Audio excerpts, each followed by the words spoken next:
Well, I'm down on the south coast of England in Brighton, a city with a large gay community, and it's here that Kick It Out have organised an event looking at the problem of homophobia in the game.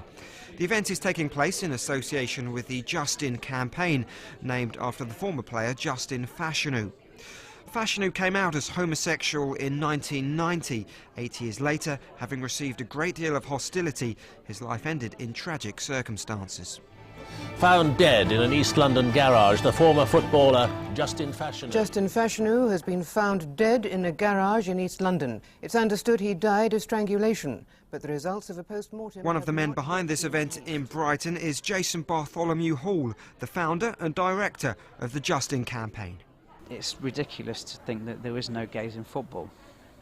The only reason we perhaps think there aren't any gays in football is because there's absolutely nothing talked about around the issue. That's why we felt that there was a need for Justin Fashanu to sort of be the figurehead of our campaign, to remind the world that yes, there has been a gay player and there will be more. Not a lot seems to have changed since Justin Fashanu came out. Do you think much will change in the next 10 years? It's interesting to say, if there were several players that decided to come out, I think that is when attitudes and dealing with policies around the issue will change quickly. I think that is primarily what I believe would be the quickest way to making it visible and changing the climate of football, I suppose. Of course, which is eventually that's the stage that we want to get. Well, here inside the stadium of Brighton and Hove Albion, there's a lively debate going on. A recent survey of over 2,000 British football fans found that 7 out of 10 have heard homophobic abuse directed at players during a game, and over half of them feel authorities do not do enough to tackle homophobia. Among the audience is the former Tottenham, Brighton and Crystal Palace defender Gary O'Reilly, who played alongside Justin Fashanu, and I asked him if he thought there was homophobia in the dressing room. I don't think it's as bad as people might imagine. I know that we all had a strong feeling that Justin was homosexual, but that was never once an issue within the dressing room. Justin never brought that into the dressing room, and we didn't have a problem. Homophobic chanting is another side of this homophobic issue, and I think if you take out a great deal of good banter, then you lose a lot of the atmosphere within a football stadium. I would like that to stay, but some of the really vile and nasty abuse that can, not always, can emerge, that could be eradicated, and the sooner the better.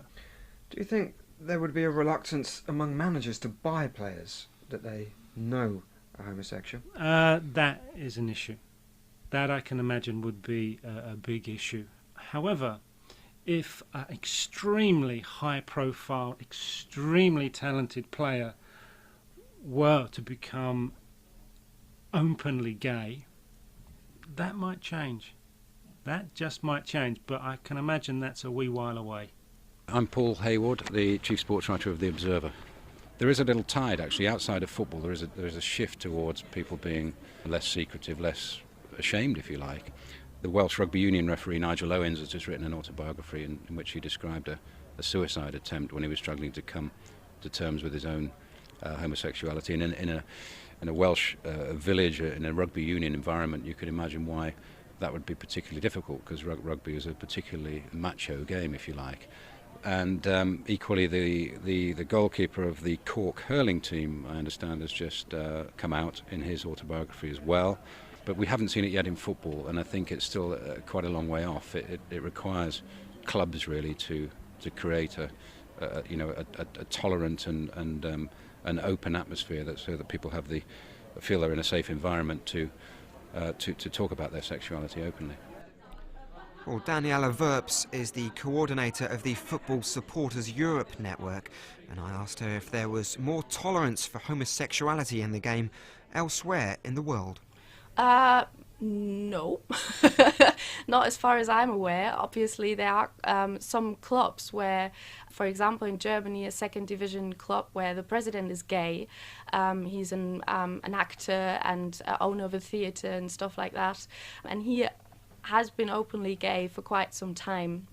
But he himself said, so his name is Corny Littman, he himself said that he wouldn't recommend any player to come out at the moment, because at the moment the atmosphere is still as such as that they wouldn't be able to stand the social pressure around it. So first and foremost, we need to create an atmosphere whereby football players and officials of all kinds would be willing to come out, because football should be open for all.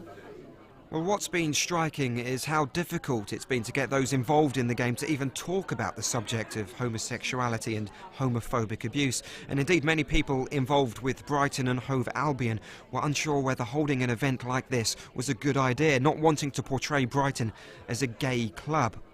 And so almost 20 years after Justin Fashanu came out, it remains a major taboo in football.